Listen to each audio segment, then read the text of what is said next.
Hi, guys. Welcome to the Lit Mag Lab podcast. This is Vevna Forrow. Yeah, let's get started.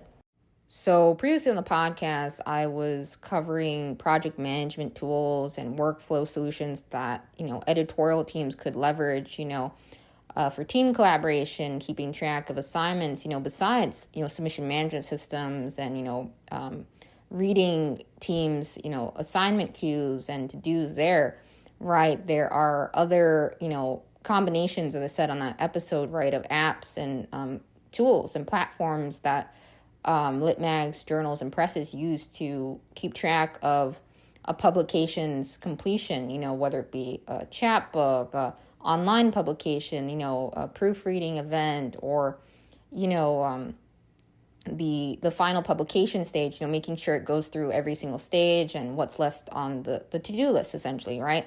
So I covered some I'm familiar with, some new ones I just stumbled across and just shared my thoughts, some of the plans, pricing, and yeah, so you can listen back to that episode. I guess it could apply to, again, organizations or, companies or even writers, like to have task tracking apps and to-dos and, be organized as well, aside from the submission management systems they're using, aside from, spreadsheet tracking. And I have an article, again, that covers, how writers track submissions and things like that. Maybe I'll do another recap episode of that because that's mainly just an article out there. I don't have a single episode that really does that, although I do mention, Chill Subs tracker.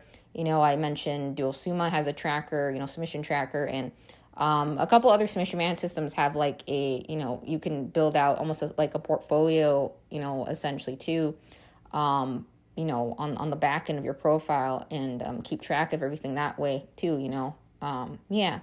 of, where we submitted. Not every place uses the same submission management system, so it's tough, and same thing applies to project management and workflow solution tools. So, yeah.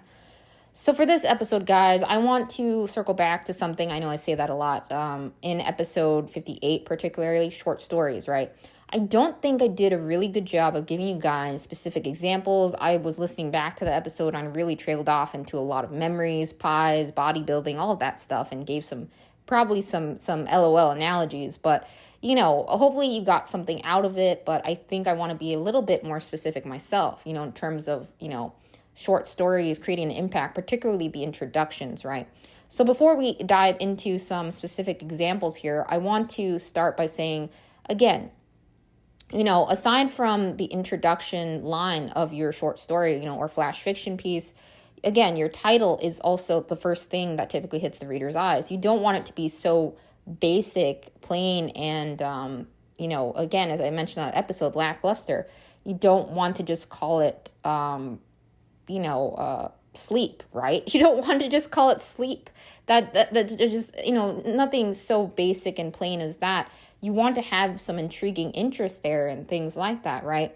So really think about that. I would say think about some of your favorite writers in existence, a prime one that I recall reading a lot of really great, back-to-back books on is Goosebumps, right, by R.L. Stine. I think, just the amount of, horror scenes, right, and things, I think, really, really stellar job of detail and really, scaring, right, scaring your pants off, essentially, or, making you really, frightened, right? Some writers are that good.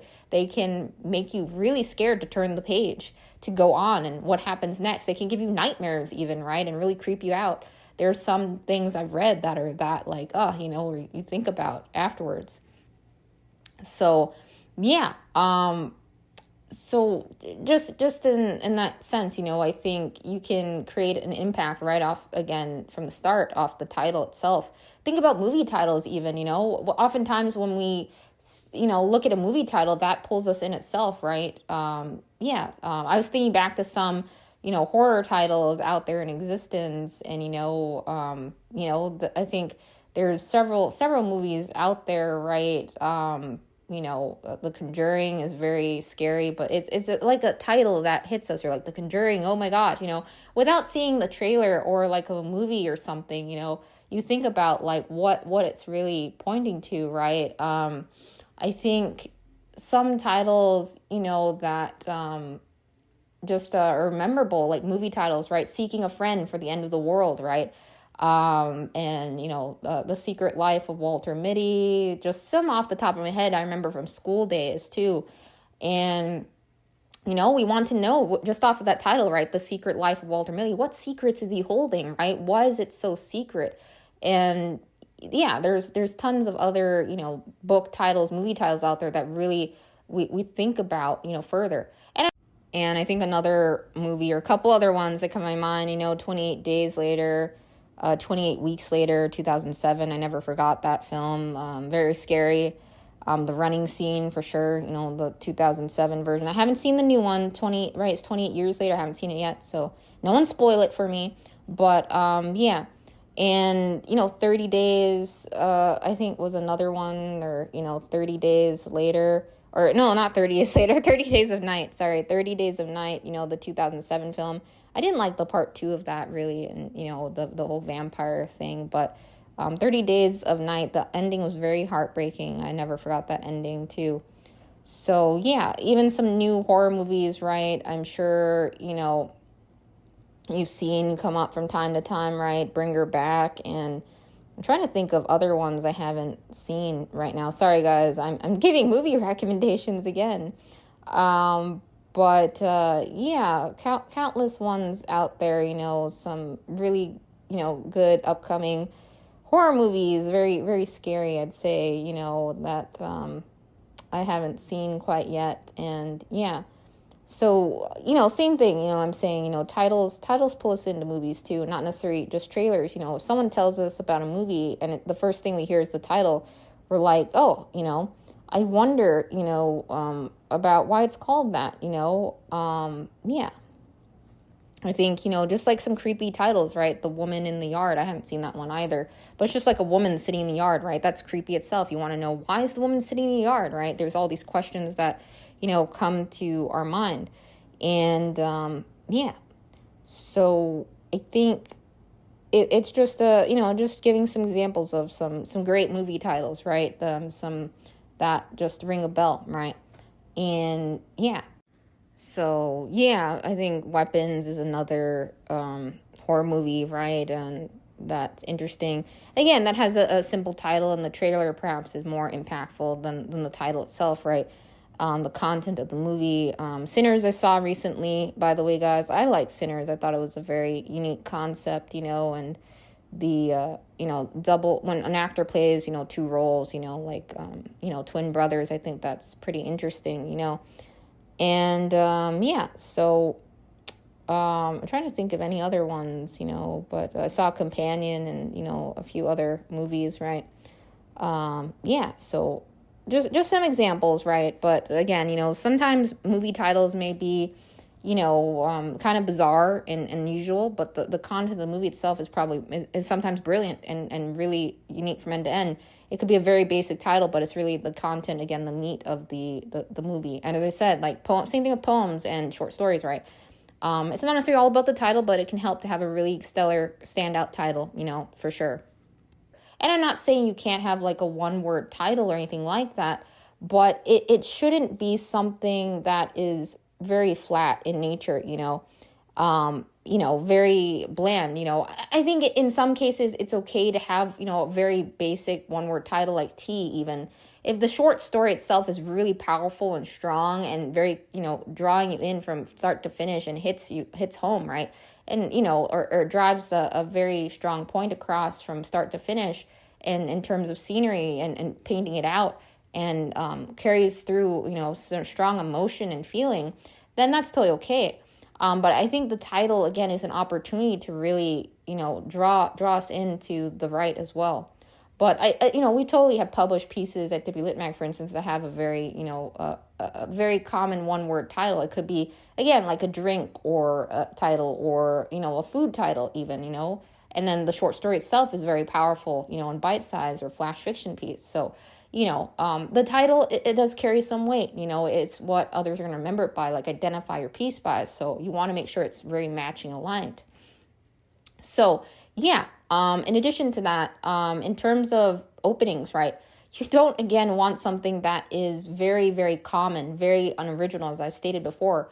Totally, at Dippy Lit Mag, several other lit mags and journals I've seen in existence, they have, published, dream-based rights, things that others are in a dreamlike state, and that's okay. Again, it's really about driving off detail, making it unique, original, and something we've never really seen before.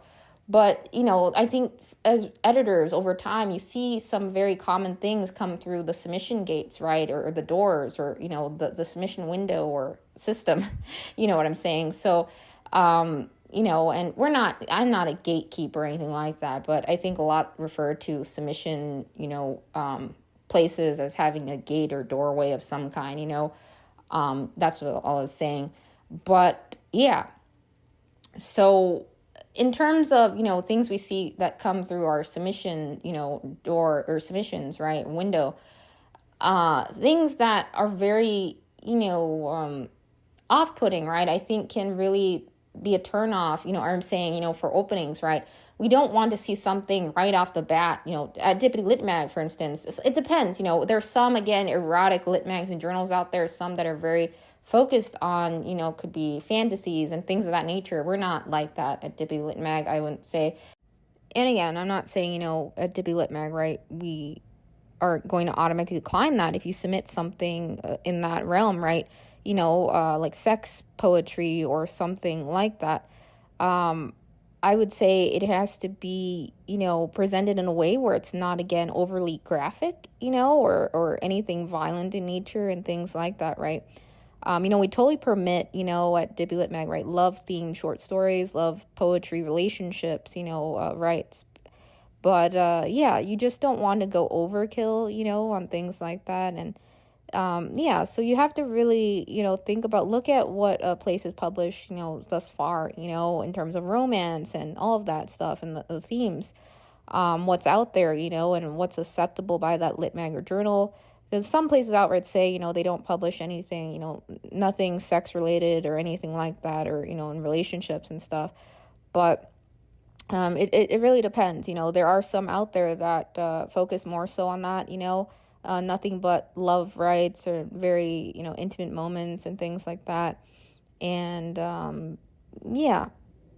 So again, don't overwhelm your piece, P.S. guys, if you are, again, looking for, having to be listening to this and looking for magazines that focus more so on that or are more open to those themes or subject matters, erotic, rights or short stories, obviously you can do a Google search, right? But Chill Subs does have a list, out there on that too.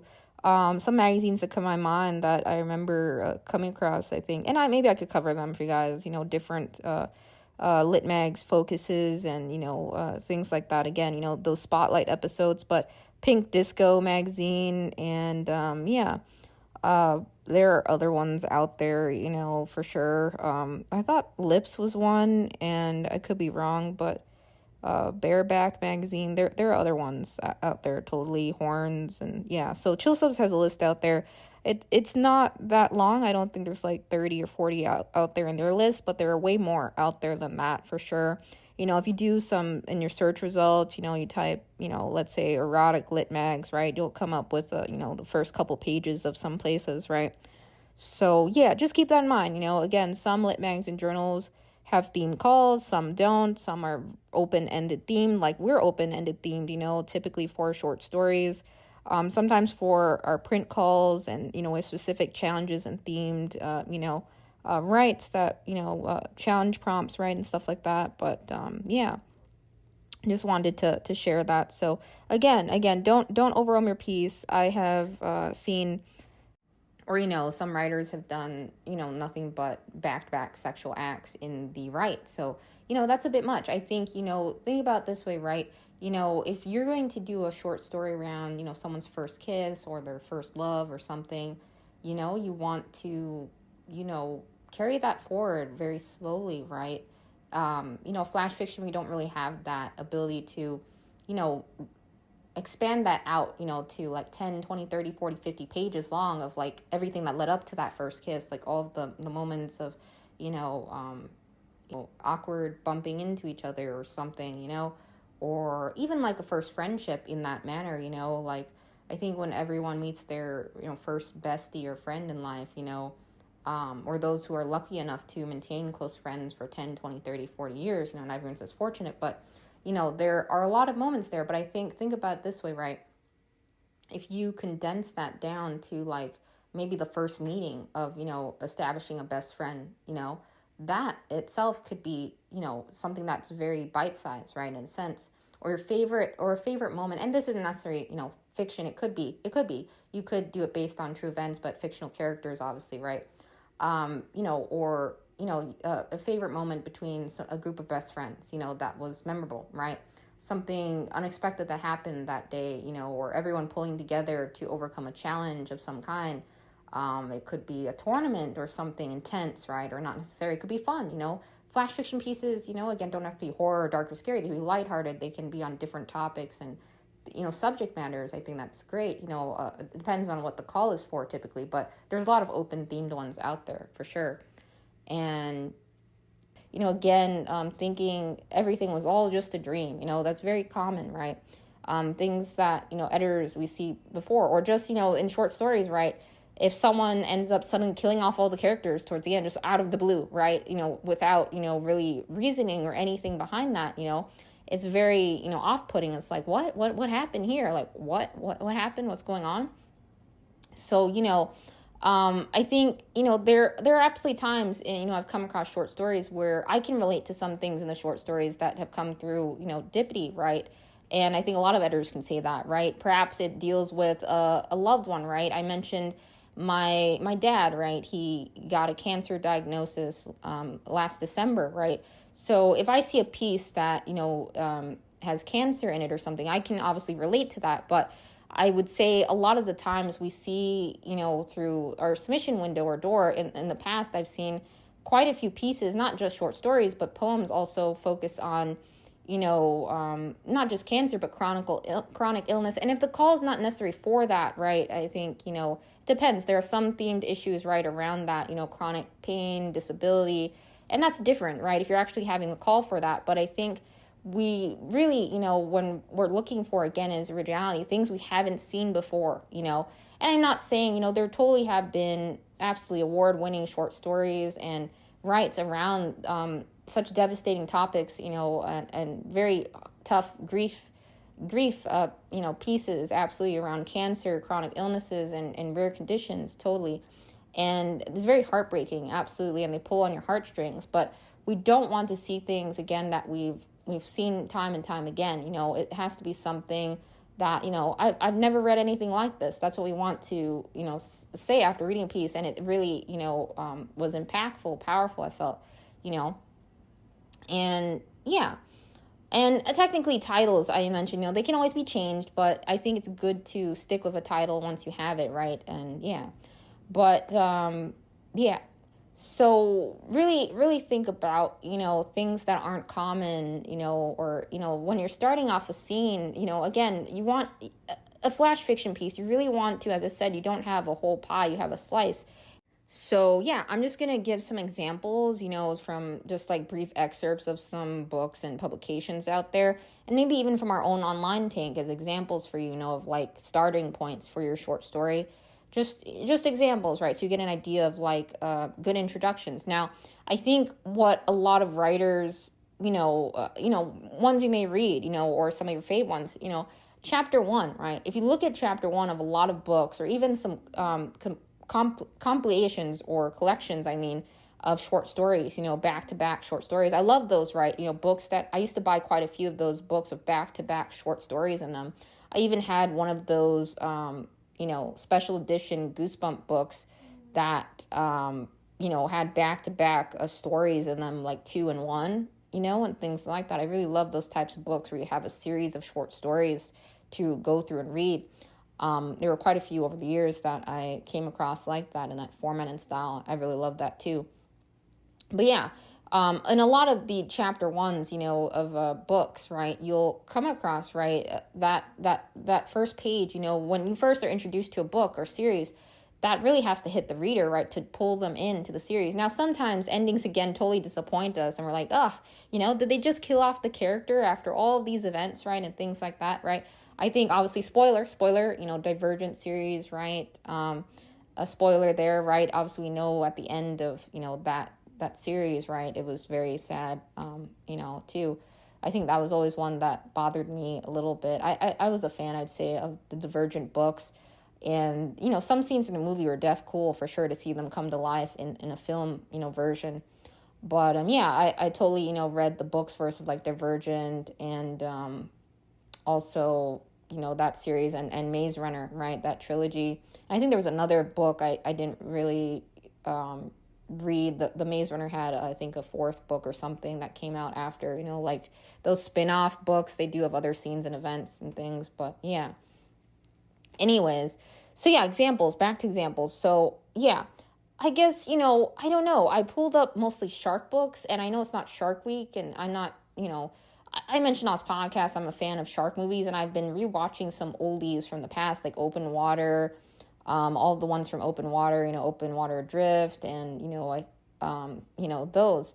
So I don't know. I pulled up some shark books. I think one book I never forgot was, Animorphs, The Escape, and Kay Applegate books and things like that.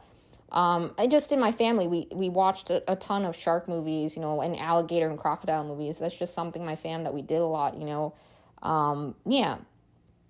So, Open Water, I saw 2003, and I had rewatched Open Water Adrift 2006, and recently I saw, I think it was, there's another Last Breath movie, that came out this year, I think, but there's a shark movie, Last Breath 2024. So I saw that one, the 2024 the Last Breath shark movie, yeah.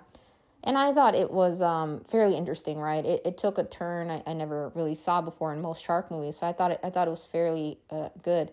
And obviously, I've seen some of the open water. I've seen the open water cage dive ones too. Yeah, very, very heartbreaking endings for sure. In a lot of shark movies. So, yeah.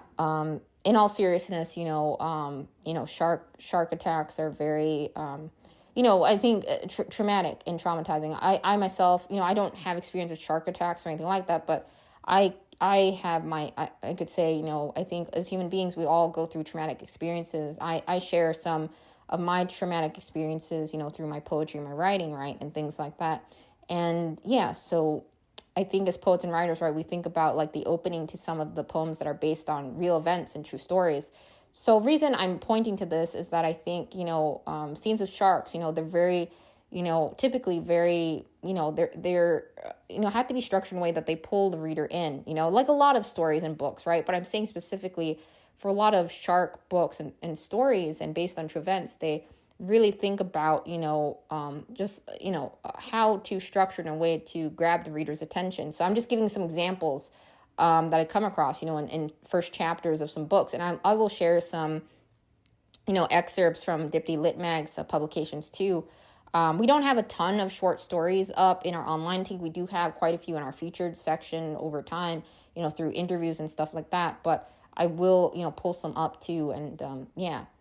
So let's go out to, I'm going to just pull up one book example. So there is this book, Goosebumps, that came out. It's called Deep Trouble from May 1st, 2008 by R.L. Stine. So, yeah. And, yeah, so I'm just going to read the, first line of the chapter here for you guys. So, yeah. So here it is. There I was, 200 feet under the sea.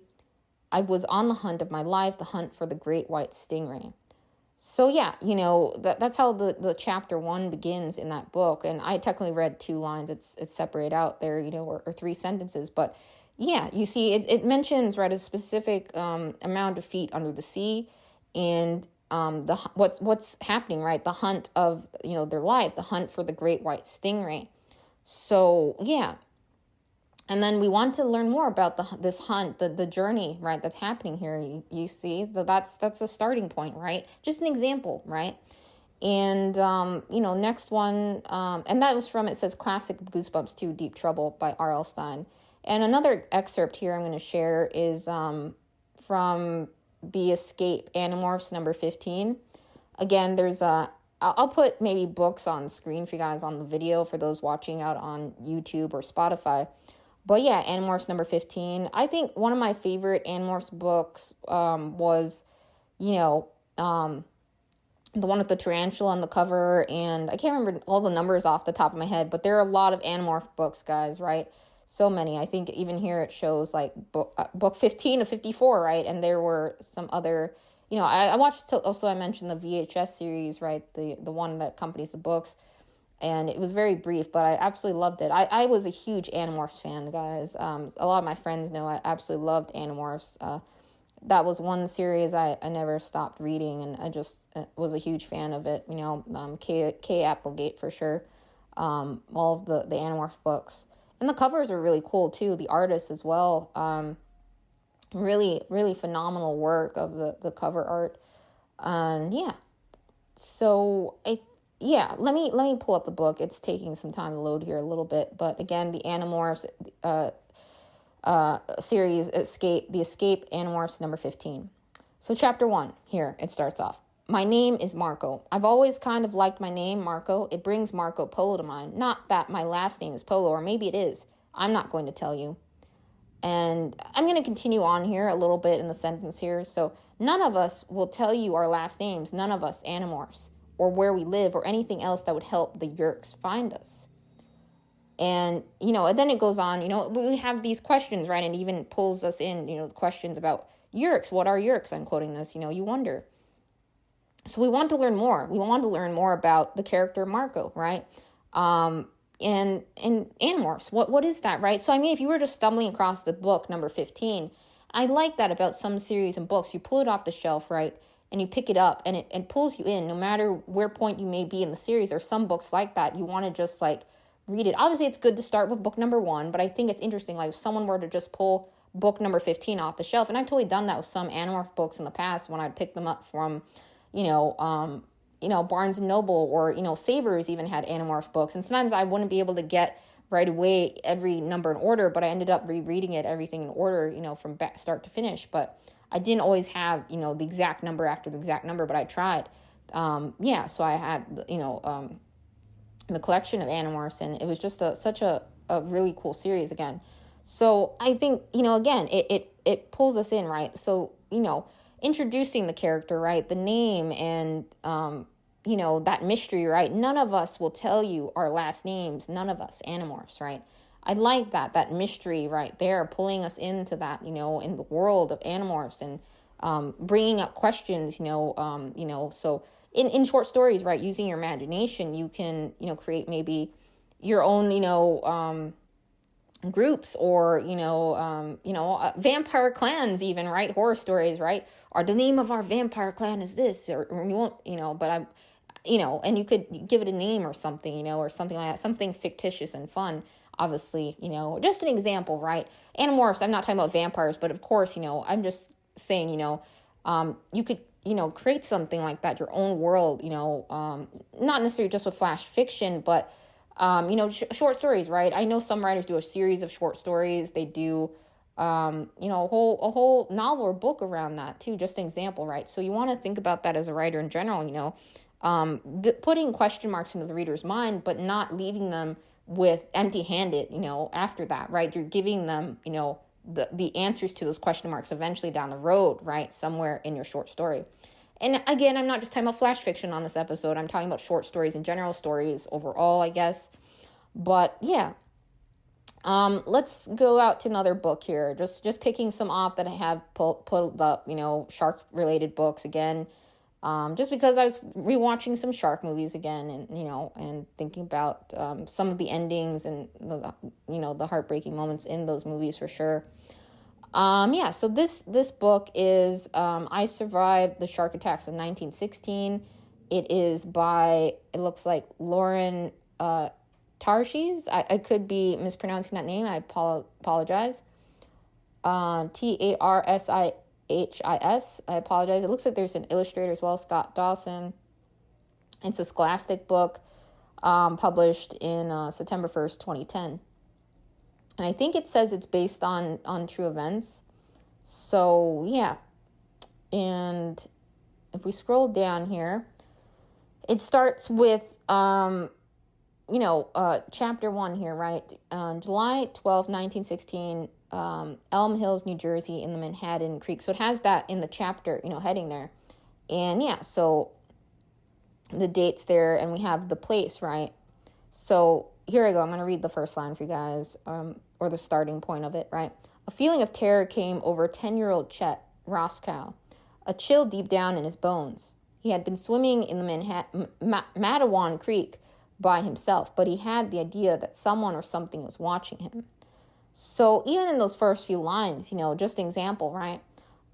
If I was reading that in, this is an excerpt from the book again. If I was reading that, I'd be, pulled in. I'd be like, I wonder why. Why is there a terror, right?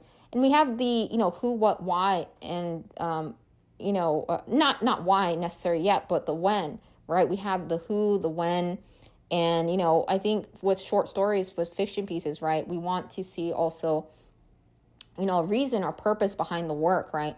And yeah. So I think this mentions it is also based on true events. So, this is just like the starting point of chapter 1. And just with this, we feel that sense of eeriness of like, the chill deep down, in his bones. He had been swimming in the Matawan Creek, right, by himself. And I mentioned this on the past, not past episode, but episode 58, right? I mentioned, swimming, right? Coincidentally, right? I mentioned swimming, and there's a swimming example here, right? And it's saying, swimming in the Matawan Creek. I almost said Manhattan, I apologize. Matawan, Matawan Creek by himself. So, we have a place, right? A location. I like seeing stories that give us a location, a specific location, very specific, right? The who, the name and the place, and, a chill, right? A scene there, and, action, right? Swimming, right? We have that there. And yeah, I didn't necessarily just read the first line. I read, the first few, it looks like 3 sentences there. Yeah. But yeah, that is an example of an intro hook, for chapter 1. And let's do one more for you guys, So this book is called, and it's another shark one, obviously, Purgatory Beach, right? It is by Edward J. McFadden, the third, February 12th, 2025. It looks like this was a recent book release, actually. I may have to check it out for sure. I haven't read all of these, by the way. It's just the one I was mentioning, The Escape, right? Animorphs. I may have read that Goosebumps book a while back, I've read a bunch of Goosebumps book growing up, but I can't remember all of them. I don't think I have a copy of that one, Deep Trouble, that Goosebumps book, but I do have, the Animorph book I mentioned, and I'll show these on screen too, the video here, so you guys can see, or you may be looking at the video right now. But, yeah. So Purgatory Beach, this is going to be an excerpt from chapter 1, just sharing, the first line here for you guys. And these aren't short stories, but they're full-fledged books. But I think they pull you into the book, right? Chapter 1. I think that's a great examples to see, And yeah, obviously you can read, again, as I mentioned, lit magazine journals, some past published pieces and things like that, and get a sense of what they're looking for flash fiction and, things like that in short stories. But yeah. So here we go. Purgatory Beach. This is chapter 1. I'm going to start. It has a log entry here, as you can see. So, yeah, or you can't see that, but I'm going to read it for you guys. Purgatory Beach, I'm going to mispronounce this.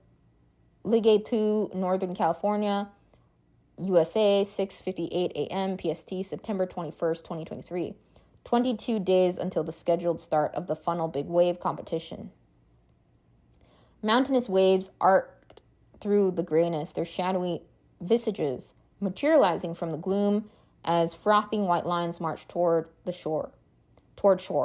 The hiss of breaking waves announced the towering swells as they exploded, erupting into a cascade of frothy white water that spread across the inky surface of the Pacific Ocean. So, yeah, just in these couple of lines, right, this is painting a picture of the waves, the nature. It's very descriptive. We're seeing, right, in our mind, right, the waves, the cascading, the breakage. And then after this, a few lines after, right, I'll read a little bit further for you guys. The slap and crack of shells being dragged over stones echoed off the rolling hills, and the wind chanted through the boulders that marked the ends of the cove. Connie Knoll sat atop K2, a huge wind-sculpted hill that towered over the beach. She peered through binoculars at the steep walls of the water rising from the ocean like leviathans as she made notations on a pad: height, estimation, track, wind, direction, and force. And in many ways, she was the most important person in the operation, though outside observers would assume it was Gerard. So I'm going to stop there. I won't read the full chapter 1, obviously, but you can see as it develops further, right? This is an example starting with painting a picture, right? A log entry almost, a date, a time, a location, and then giving names, a location, a place, where they are, the scenery around it. And I think that's really nice, so you want to continue reading. It's very, it progresses, right? We want to know more about this operation that's happening, right? We want to know more about Connie Knoll and Gerard, right? Just off of the first couple portions of chapter 1 there. I think that's a really good example. Now, obviously, right, this, again, is a full-fledged book. But I think if you look at some of your favorite writers for inspiration, right, you'll come across how they do a great job in chapter 1, the first starting chapters even, of pulling readers in, and even, continuation of that. It's hard to do, to do that. And I think, time and time again, I've seen writers do, in time that we know, do a really stellar job of, doing that hook right there in chapter 1 to make us buy the book, right, from the bookshop or store. That's what we look at, right? We look at also the cover and the illustration title. Perhaps we look at reviews beforehand, but I think it really comes down to, when we're, perhaps we haven't done all of that before in the bookshop. And oftentimes when I'd go to half-price bookstore with my folks and my parents, right, I just would pick up a book, start, going through chapter 1. Is it pull my attention in? Does it seem like it's something I want to continue reading? Then I pick it up and buy it, right, from the store. And and then if I like it, right, and it has development, I read the next one. Sometimes series disappoint us, obviously, or characters sometimes get killed off, which is sad, and always really heartbreaking. But and then we experience, the loss of characters, right, grief ourselves. There's so many characters that I wish survive, right, in some of my favorite book series, for sure. We all have those. Absolutely. We become attached to a lot of the book series we grow up with, for sure. I've shared that on the podcast, right? Animorphs, Percy Jackson series by Rick Riordan, Maze Runner, Divergent series. Birdwing was a book I really loved. And recently I remembered I was reading, I was looking back at some books on my list, right? I think it was it The Light or Morpheus Road or something? The Light, Morpheus Road by DJ McHale. That was a series that was really interesting to me too.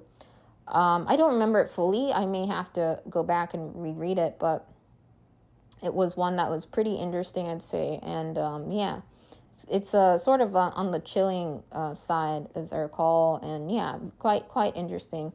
I've read a lot of YA young adult series over the years, for sure, because I almost was like really keen on being a young adult author, but I never really finished a lot of my half-baked stories and ideas and stuff like that. And but who knows?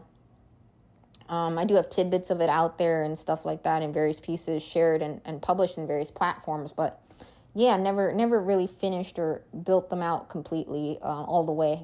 I intended to do like some sort of book series. I had several ideas in mind and all these characters, but I never really put it all together, in across the board.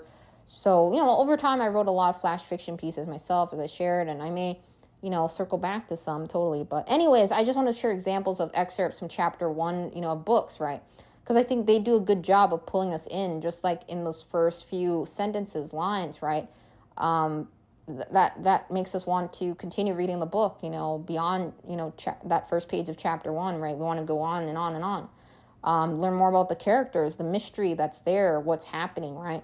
So starting off with a scene or an action or a place, a very specific detail, even like a log entry or timestamp, I've seen that done. Diary, journal entries, I've seen that done quite a bit in the writing world too. But again, you don't want to do hopscotch in your work, right? Flash fiction specifically, again, putting the microscope on a scene, event, or action from the start, I think it's very good to do that to really draw us in. Now, I'm going to pull up some examples from Deputy Lit Mag for you guys, and I think that may help you too.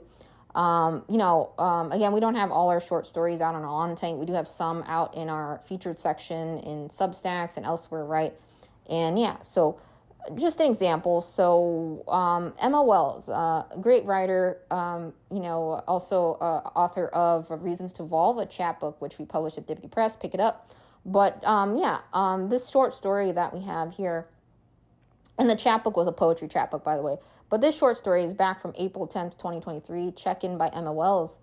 And how it kicks off, right, is with in dialogue, or I'm quoting this right, but I saw him bury you. So that is how it begins, right?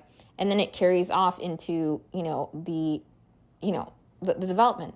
So I'm not going to read everything. I'm just going to read like first liners off of our online tank on some of these short stories.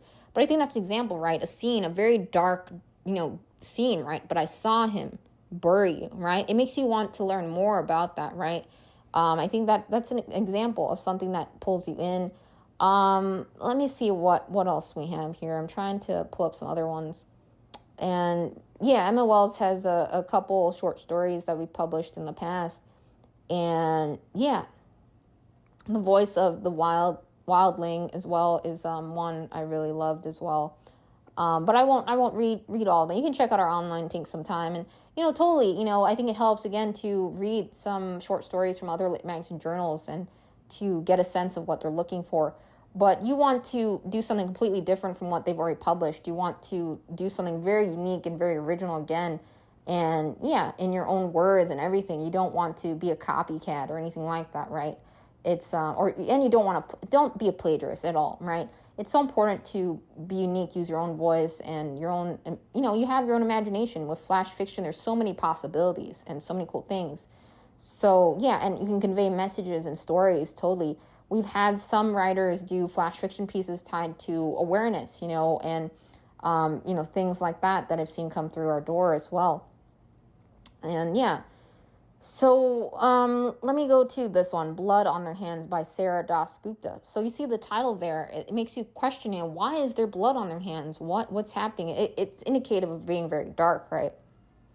And this was published back in May 19th, 2024. And so I'm just going to read the first line or two here for you guys. That day we had visited the Marble Palace in Kolkata. It would have been ideal for Sleeping Beauty. The magnificent ballroom with its dusty chandeliers, the wax-covered candelabra. I'm sorry, I'm tripping up in pronunciation there a little bit. My voice is cracking a little bit now and then. But so, we have a place and location here, right? We have we're seeing a ballroom in our mind, right? Off the bat, the dusty chandeliers. And I think, that's starting, again, focusing on location, including that, I think is important. We have to, dive into that, right? And really get a sense for it. That wasn't, by the way, a flash fiction piece. I believe that was one short story piece we had. So I'm going to pull up one more example for you guys here. This is Hoodie Strings by Sean McPhee. And this was published this year, March 2nd, 2025. So I'll read the first two lines for you guys here. It was August, and this is flash fiction, by the way. It was August, but I wore my mother's Soul Asylum hoodie because I get cold easily. It was 4 a.m., but dark 4 a.m., and you were in a sleek cocktail dress. And then it says here, you were the most beautiful girl I'd ever seen. My breath caught, and when I fell, you caught me. So, just in those couple of lines there, I think it really draws us in, to, we have a focal point, right? A Soul Asylum hoodie and a time, a time, right? A exact time, very specific, right? And what is being worn, right? A sleek cocktail dress, so we have an imagery of the clothing, right? A time and, so I really love that starting point of this flash fiction piece by Sean McPhee. And so you can, again, dig into our online tank and check it out sometime. But yeah, I think it helps to read past examples of, publications, but you don't want to, again, as I mentioned, be a copycat or plagiarize anything. Don't do that. Don't. Use, again, your own imagination, and there's so many different ways you could go. I just wanted to share, some examples and excerpts. I think it helps, Goosebumps. I think, if you grew up reading, try reading from time to time some short story books, and collections. I love those, packed short story ones, back-to-back short story books you can buy. Very cool, seeing all the different short stories and, the intros of those. But also, as I shared on this podcast, right, introductions of chapter ones of some books, I think just like that itself, right, the first chapter is what really is, it's very vital to a book, right, the starting point of it. So that's a great example. And again, they're not necessarily, short stories or flash fiction pieces, but they are the starting point of the book, right? Aside from the cover and the title and all that, the meat and content, that's the starting point, chapter one. So I think that's a good, just some examples of like starting points and starters, right? And starting lines. I'm sure, if you dig through your library, your own personal bookcase shelf, and you look closely at that, examine it, how they started, right? It's a good examples to keep in mind. And yeah, so really, again, paint the scene out, the location, give some interest to your character, some mystery there. Twists and turns, as I mentioned again, but don't just like kill off characters for the sake of ending it or killing them off, sudden death scenes, out of the blue. I think that's too abrupt, right? And, avoid things that are very common, very things that others go through all the time, every day, a boring day at school, right? That's not super unique, or anything like that. It has to be something very, again, it should, I like seeing, again, surprises, being shocked or something like, wow, that's very unique, original. And I don't like unfinished love stories personally or things like that. I'm not that type of person. I love seeing, a flash fiction story do a full circle, but it's cool sometimes to, leave us hanging with, cliffhangers are sometimes fun and sometimes not. You have to do it in a way that it doesn't feel like this feels completely unfinished and it's completely, missing a whole bunch to it. We don't want to see that. We want to see, a short story go from, point A to point B and build up, right, very gradually, right? We want to see that. Again, if you have 500 words, it depends on your word count, what you're working with, but again, be detailed, specific, right? Time, location, place, think about things like that. The scenery, vivid details are so important, right? When you're working with a short amount of words and page length, right? So I hope this episode helped you. I know I didn't, again, do a fairly good job on that episode, was it 58? Yeah. So I didn't do a really good job of giving examples on the episode, or I trailed off into a lot of memories, but maybe it helped you, maybe my thoughts on other things and sharing some flashbacks. I don't know if you minded it, but I wanted just to expand on introductions. Obviously I could do a whole nother episode on how to end your short story and, tips like that and stuff and middles and all of that. You could do several hours again on, poem construction and short story development, all of that, right? There are books, just like tons of books out there on nothing but constructing short stories and poems, like really thick books out there, right? So it's very extensive, and same thing, yeah. So I think it's short stories, like the world of short stories, and right, and that it's very cool.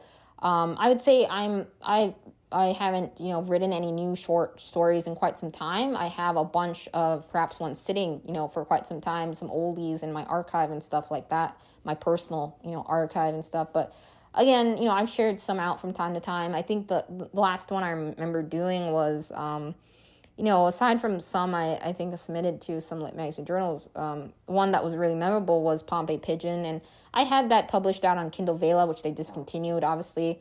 But I did share it through issue 1 of Dipty for fun, like a snippet of it. And some friends in the community said they really liked it or loved it. It's again, I think I shared on this podcast, a love story, a bakery, right?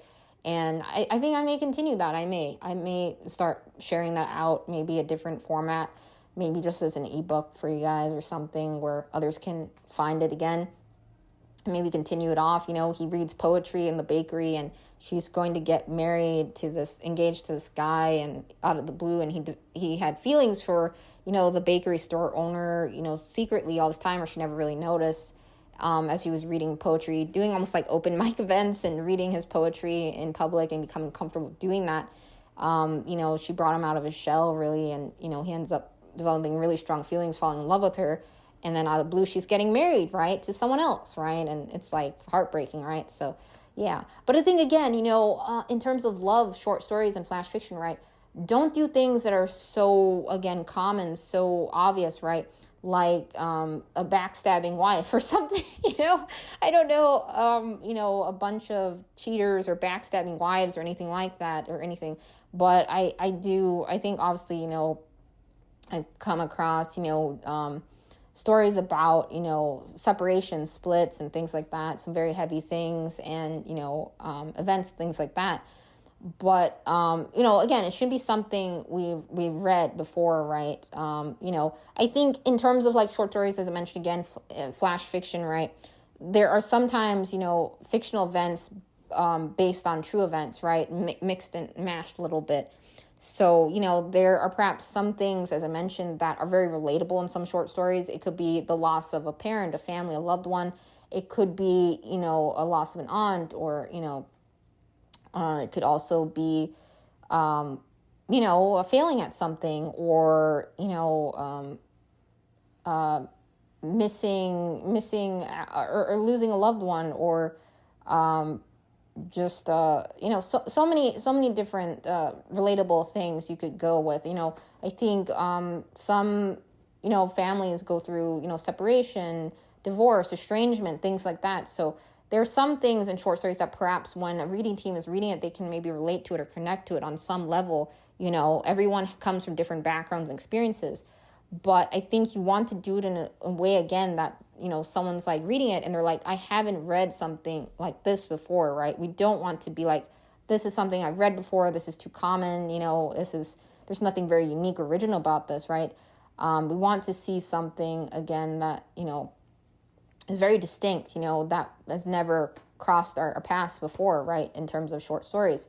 And it's okay to do classic twists and things like that. We've totally featured some classic stories and twists through Dippity Lit Mag and stuff, some stories that take a different event or turn. But again, it needs to be different, right? It can't be something that's been said and done. So you don't want to ever do that with your short stories or flash fiction pieces. And if you're writing nonfiction, right, again, things that actually happen, right? I think when it comes to our own personal experiences and things we've actually gone through, I think it is really, that is itself is very unique too. It can be, but it really comes down to, your word choices, the development of it, right? You could have a really strong story idea, right? But if it's not presented or carried through with word choices, description, balance in dialogue, or, things like that, or, and building up, right? If it's haphazardly put together, filled with grammatical errors and littered with all kinds of, strange italics and, unnecessary formatting, right? If it's all over the place, it's going to be very confusing and it's not going to be carried forward, right? So yeah, from top to bottom, you want to have cohesion, again, clarity in your flash fiction or short story piece, even with nonfiction writing, So yeah, always helps to read examples and see examples. So I just wanted to give some excerpts of some books out there, publications, even some from an online take, just examples from the past, and some in recent years here, in 2025 too. So I hope this episode helped you, because I didn't, again, I was listening back to the episode, I was like, wow, I talked a lot about pies and bodybuilding, and then I felt like I was a bit too general there, and, I'm being specific, but I wanted to give some examples out there. And I think if you yourself, again, look back at some authors you follow closely in time, writers, you'll see, even some lit magazine journals you may have purchased, right? Look at that, as examples for yourself and as inspiration, right? But yeah, I think the starting point of a lot of books is like, what where eyes go to right away, aside, again, from the cover and title. So I think those were some good examples maybe for you to get an idea, of starting points and adding mystery, suspense there, or we want to learn more, right, and carry forward from the next line to the next line based on some of those introductions, right? I think that is, what a lot of really stellar writers do. They make us want to keep reading their work and writing, right? Because of how they pull you in, right, to the scene or event. So, you can kick it off again with an action, a specific, thing off the bat. But, having a sudden tragedy or a bunch of deaths, right, suddenly, that's not going to like build it out, right? You have to really, even if it's a short amount of words, you have to build it out, right? And yeah, so again, there are some submission calls out there that are a bit longer, story-wise and shorter, right? Flash fiction. So you have to see, I think everyone has a preference in that, or some like both, right? Or dabbling in both, or all kinds of, short story lengths or lengths of stories, I mean. So yeah, that's all. I hope this episode helped you. I was trying to give a little bit more specific examples in terms of introductions and things to keep in consideration. Don't fall into line of, again, very common story topics and things that have been, done before, or, I've, crossed an editor's eyes, like myself, again, we've seen things like countless, I think, dream rides, countless ones that we've seen some very creative rides, I'd say, totally, but I think sometimes I've seen with some rights that, almost like I mentioned, like a log entry style, right? I think you want to be careful that you're not hopscotching around, as I mentioned in episode 58, right? You're not jumping around. You want to just isolate a very specific scene and moment and carry that through, especially with, I think, flash fiction, and zero in on that.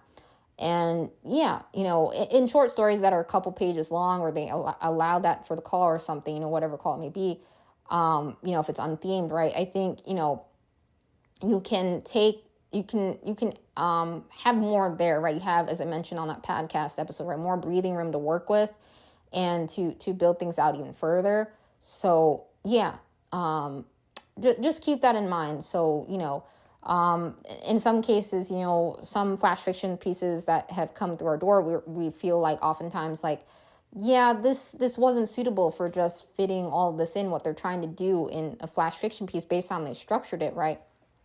It feels like they could go much further in terms of like development and building it out, and it's lacking in vividness and, location and everything. And, we are lacking the reason or purpose or, what's driving the reason for the short story's existence. Sometimes we've seen totally it feels like we've read a really random piece of someone's day, even a fiction piece, right? Like a piece out of time or a fictional, right, version of it. Just a very, common day that anyone could have, really, nothing really distinct about it. Or sometimes there's so many, again, gaps in the short story. Again, I mentioned you can sometimes overpower your work with too much dialogue, and then there's nothing breaking that up, right? No descriptiveness, nothing to really separate out the dialogue, right? We don't have anything but dialogue, and that's not, it reads more as a sense, as some on my reading team mentioned, and, I have too, it's more like a screenplay or a script if you have nothing but dialogue, right? And yeah, I've written some screenplays, by the way. I have one out there, I think, still, called Plagued by Golden Wonders. It was sort of like a treasure hunt thing, or, a guy, with an expedition, he's trying to steal the treasure, and, he backstabs, everyone aboard and tries to steal the money for himself, or the gold, I think that's what I call it. I have to reread that. But anyways, yeah, you don't want to feel it so like scripty, right? With a bunch of dialogue, you want to break it up with, you kind of have descriptiveness in there, details, right? We don't just want to read, dialogue, nothing but that. You can, totally, kick something off with dialogue, a very interesting dialogue, but you want to build it out, right? Not just, have dialogue there. Sure, there's some pieces I've read that have fairly strong dialogue, but it's lacking in, again, descriptiveness, detail. What were they wearing? Where were they, right? What's around them? And why are they there, really, or what time of day it is even, some details like that just missing, that would help paint the picture a bit further, right? So yeah, I hope this episode helped you. Again, it was nearly, I think, around 40 minutes here, or a little bit, but yeah, be sure to listen to, if you'd like, that other episode on short stories. I was just talking about in general of things to take in consideration, perhaps fellow editors and things for short stories and flash fiction.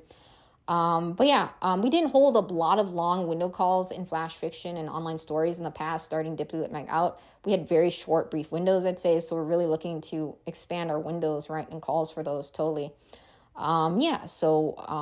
Yeah, I really love flash fiction personally. It's really cool, to see the writes that come through the submission windows every year. I think it's really, really fun. So much you can do with short stories, right? And creativity. I love seeing that from flash fiction pieces. And yeah, so do the unexpected, surprise us. That's what you want. Totally. Like that Ratatouille movie, right? Remember the quote? I don't know why I quote Ratatouille a lot. It's just a really good movie, I guess. But, surprise me, right? That was, I think, a quote in the movie, surprise me, right? And yeah, I think it's, same thing applies, surprising someone for dinner or a meal, right? You don't want to give something they've been served before, right? At a restaurant over and over again. You want something different, something new, fresh, right? Same thing applies to writing, short stories, all of that, right? So I hope this episode helped you, and I got to go, but take care. And yeah, some of the episodes aren't, again, back to back in terms of writer tips and writer, submitter, things to take in consideration as a submitter. Some of these episodes, again, are for, editors of lit magazine journals or ones thinking to start them. So the audio series, I covered mostly in the beginning of this podcast, and then I started doing, bits of audio in between. Like the past couple episodes have been predominantly audio-based and some video-based ones. And you can tell typically with the covers, if it's not a circle, right, based one, then it's probably not a video, but not always. I have a couple that are actually videos too that are, like this one, right? I'm going to share my screen, show some of the book covers that you'll see on screen, right? Or you may have, if you're looking out on YouTube or Spotify, if you're just listening on Apple or their channels, right, you may have just heard the audio, and you may have to, I'll put links in the description, though, to some of the books I was, of course, quoting excerpts off, and some of the poems. So you can read, short stories, right? Short stories, that I was, quoting excerpts from for you guys from our online take too. And some of the books and publications, just I was browsing out on Amazon for some examples for you guys. And you can come across, again, more examples yourself for sure. If you look at, chapter 1 of some books, maybe even go out of your way to grab some, again, lit magazine journals that focus on short stories. And it helps to read more examples from writers. You become a stronger writer by reading and, entering writing challenges and contests, right? There's some free ones, totally, tons of free ones out there. A lot of fee-free opportunities. I have an episode where I cover how to find those again. So, if you dig through, you can do a keyword search, right, out on, whichever platform you're listening, YouTube or, elsewhere, right, and come across the episodes. I also have, a playlist for the QA series. So, yeah, I hope this helped you. I was just trying to give you an idea of some starting points and starting lines, some hooks. So, yeah, that's pretty much it. So, take care, guys, and bye. P.S. guys, so, yeah, just to sum it all up, a lot of the same principles that applied to constructing the introduction of a chapter, it can, again, correlate to short stories, right? The beginning of a short story, the kick-starting line, right? It really sets the tone of your story, and, the pace of your story. You have to keep that in mind as well. So yeah, I just wanted to share some excerpts from books. Again, you'll find countless, right? I'm sure, in your room, wherever you're listening to this, you probably have a book nearby or some point in time, and you can say, hey, I wonder how this chapter starts off, or I don't remember how this chapter really kicked off, or what drew me into it. I'm going to reread that. So, we're surrounded by examples of introductions and beginnings and everything, right? I mentioned movies. If you listen very closely to how a movie begins and how it reels us in, right, to the character, the story, very, very carefully, right? It's very interesting how every movie begins, how every play begins, how every song begins even, there's always something that grabs us. It could be, a sound, or something that startles us even, or things like that, right? Sometimes there's no words. It's just like a sound, right? And yeah, so just consider that, there are a lot of ways to kick off a opening, right? It doesn't necessarily have to be, very traditional. in a sense, again, I've totally seen things like log entries. I've seen some very creative introductions for sure. But absolutely, I think it, again, the location, the painting, again, the environment, the atmosphere, and your characters, maybe giving them names. You don't necessarily have to give them names, but what are they wearing, right? And what time is it? Is it night? Is it day? Is it, again, 11 o'clock, or is it past midnight? Well, what do the characters hear around them? Are there motorcycles racing, down the streets? I think there's again, so much you can do, with flash fiction, even if you have just a little amount of words to work with, right? Let's say 500 or however many the call is asking for, stay within it. And, really, I think what I've done sometimes too is see various variations of, a flash fiction story maybe I've written, and I like putting, variations side by side. Even when I do designs, I do variations of them, and I say which one really stands out to me, and I look back at it and reflect, and like, yeah, that one. Or sometimes I think, yeah, again, you can get feedback from loved ones, close friends, or, others, and, have them maybe look at 3 different versions of your flash fiction story, or, and see which one, stands out the most to them, Same thing design-wise. Like, I like doing, like, polls in the community, or, those who follow, right, and say, hey, guys, which one do you like, which cover do you like, and things like that, right? I think it's, it's hard to choose sometimes, sometimes we have different ideas for endings, or different twists and turns, some short stories are, doomsday nature or tragic, right? But I think, again, don't pivot towards very, again, obvious subject matter, or obvious things, right, that have been seen multiple times, right? Take the reader, take the editor, or whoever's going to be reading it on unexpected, journey, right? Something unforeseen that they wouldn't really necessarily, see before, or expect the story to end up that way, right? Not all short stories need to have, again, happy endings and things like that, right? Not by any means, right? There's horror-based lit mags journals. There's horror, again, Halloween, I mentioned. There are some that are much darker in nature. There are even some lit magazine journals that even focus on traumatic experiences, right? And things like that. But yeah, if a lit mag or journal, again, is very comical or humorous, right? They're not going to see something that makes them cry, not tears of joy, but just really depressing in nature, right? They're not going to see something with no bits of light in it, nothing that, if it doesn't make them laugh or smile, right? They don't want to obviously publish that, right? It's a humor lit mag or journal and magazine, right? Not about, very sad, again, wet cereal days, or, very gloomy dark cloud, rights and stuff like that, right? And yeah, so again, you totally can do writes about, maybe chronic conditions, or, things tied to health and like that, right? Characters undergoing health battles. But you want to, and it could be based on true events, but you want to, again, approach it in a way that hasn't been done before, not something you yourself have read before, make it, different from everything else out there. That's all I'm saying. So, yeah.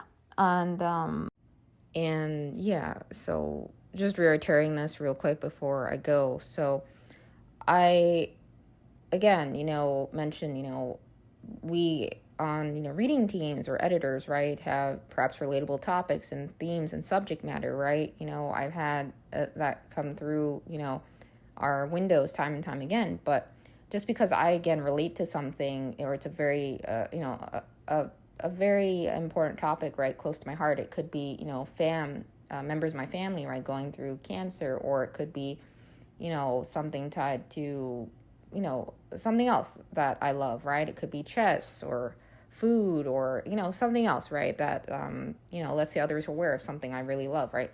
That doesn't mean, again, I'm going to automatically accept it just because I relate to it very closely.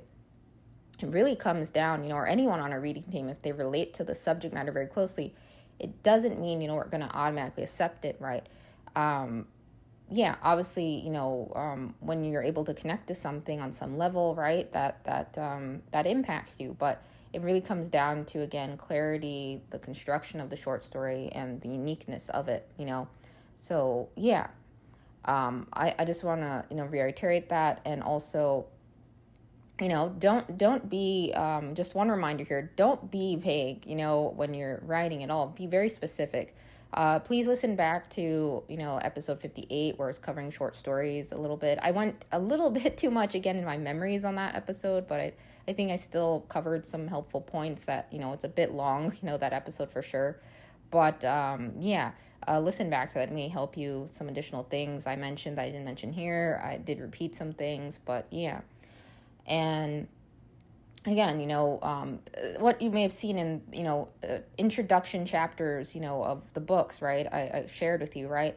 So in those excerpts, right, I didn't read the full, page 1 of chapter 1, but in those, right, you have, again, the location, right? The character name, and some of them had, the exact, when, the time, right? So who, the where, right? And the what, and then the why, the what and why sort of come maybe as you're progressing further into the story, right?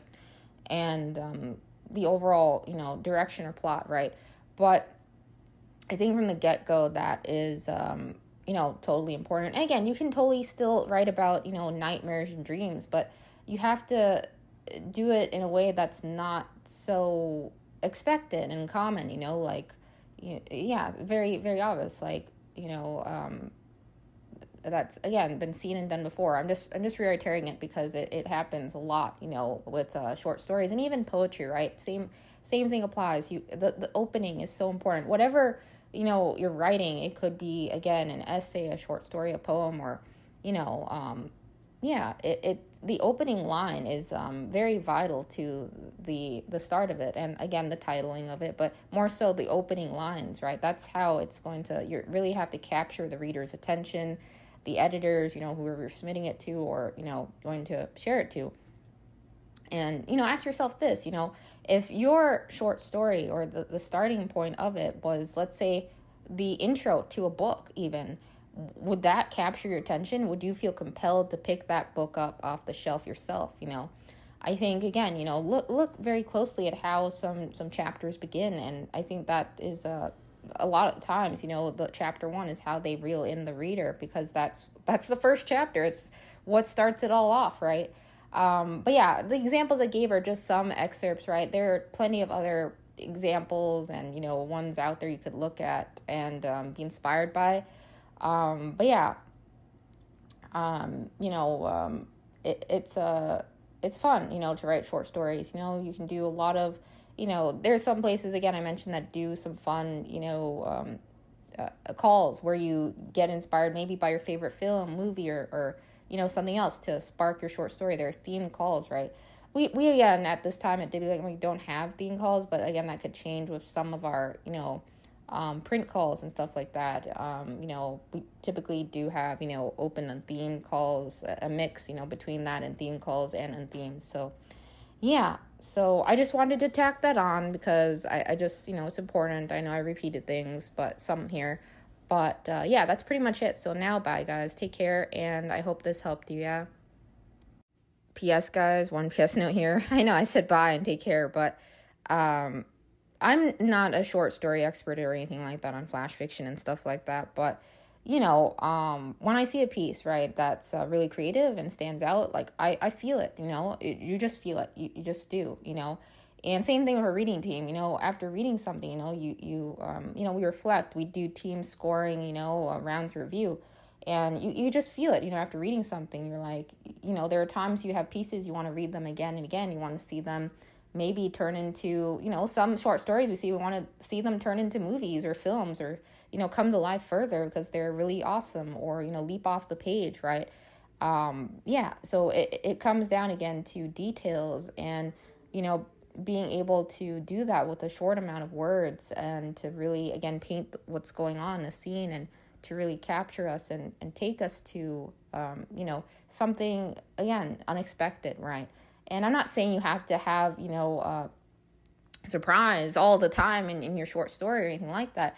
or a tragic twist or something, very dark and dim. No, I'm just saying you have to, again, be very unique, with your word choices, the storyline, the plot, where it's going, right? If you're going to, again, go for something classic or pay homage to something that's been out there, right, from your favorite author or characters or something, right, you want to really differentiate it a lot. You don't want to go the same direction as it's been done throughout history over and over, like retelling stories, right? You want a unique spins, right?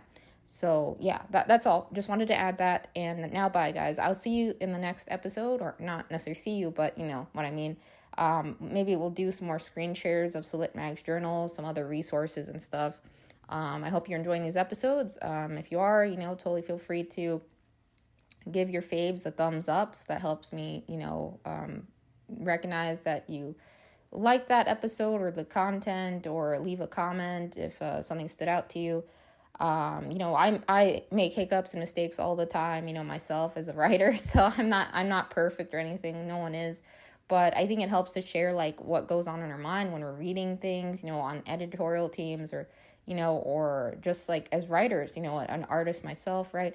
Just like things I've gone through, right? And sharing my personal experiences. That's why I guess some of the episodes are super long, right?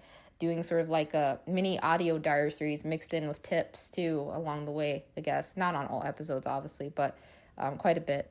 So yeah, bye guys, bye, and take care. One more thing, guys, just one more thing. I know it said bye like 2 times. You're like, when does this podcast end? It never ends, as I usually say. But, I just want to mention this really quick and point this out. So in the shark excerpts that I shared with you from chapter 1, of each book, and you actually may have seen them on screen if you're watching on YouTube or Spotify or elsewhere. Some places just have audio, right, again. But, really see how it builds up, right? They're not outright saying, the character saw a shark, or I saw a shark, or I saw this, right? They build up to it, creating mystery, suspense, and, you drift into it. You want to drift further into the story. You want to learn more about what's happening, what's watching them, right? What's the impending danger surrounding them, and why do they feel that way, or what are they doing? What's, the operation? What's happening? Why are they, in that, lake or river or body of water, wherever they may be, the ocean, right? What are they doing there, right? We get questions, and then we get, as we go further, we get answers to those questions, right, further in the story. But there's also a sense of mystery, a sense of, being able to picture the environment it's in and everything, right? The intros of chapter 1s in a lot of books do a really, a lot of our fave books do a really great job of, again, pulling us into the point we want to purchase that book, right, just off of reading the first few pages or intro to it. And I also am a huge fan of chapter titles. I think some books do a really stellar job on that. Not just the title of the book itself, but the titling of chapters. Some just say chapter 1, obviously. But I think it's fun. I think Rick Riordan, that, the Percy Jackson Olympian series, Kane Chronicles, I think he always did a really phenomenal job naming the titles of each chapter and making it a lot of fun. So, yeah, I just wanted to say that. I hope this helped again, I didn't, share short story excerpts a ton, but some, from our online tank and, a few. So I hope it gave you an idea of like ways to, generate a captivating intro, whatever you may be writing, So take care. Take care now. Bye. I promise no more PS notes.